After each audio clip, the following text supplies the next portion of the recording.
सहकार सहकार सहकार सहकार।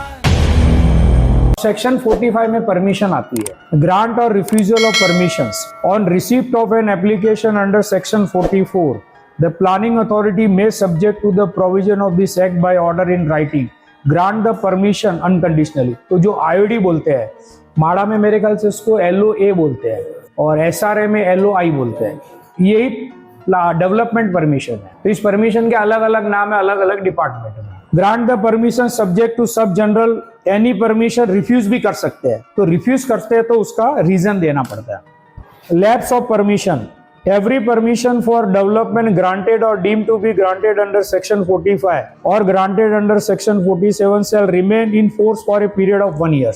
मतलब ये जो परमिशन होती है वो 1 साल तक वैलिड होती है और उस 1 साल के अंदर उसको प्रिंट लाना है। अगर प्रिंट नहीं बना पाया तो आईडी लैप्स हो जाएगा, उसको पूरा पैसा फिर भरना पड़ेगा। तो डेवलपर क्या करते हैं, जैसे ही इनको आईडी मिलता है बाय हुक और क्रूक कैसे भी करके प्रिंट तो बनी जाती है, 1 महीने का काम है और फिर बाद में एक्सटेंशन लेते रहते हैं। तो एक्सटेंशन मुंबई BMC 4 साल तक के लिए देते। अब इसका मतलब ये हो गया कि जो आपको बिल्डिंग डेवलपमेंट करनी है उसके लिए आपके पास IOD और CC होना जरूरी है। अब देखो डेमोलिशन को किसमें डाला इसने, डेवलपमेंट परमिशन, करेक्ट है। और डेवलपमेंट परमिशन के लिए क्या बोला, CC चाहिए। मुंबई में हो क्या रहा है, बिना CC के बिल्डिंग डेमोलिश हो रही है।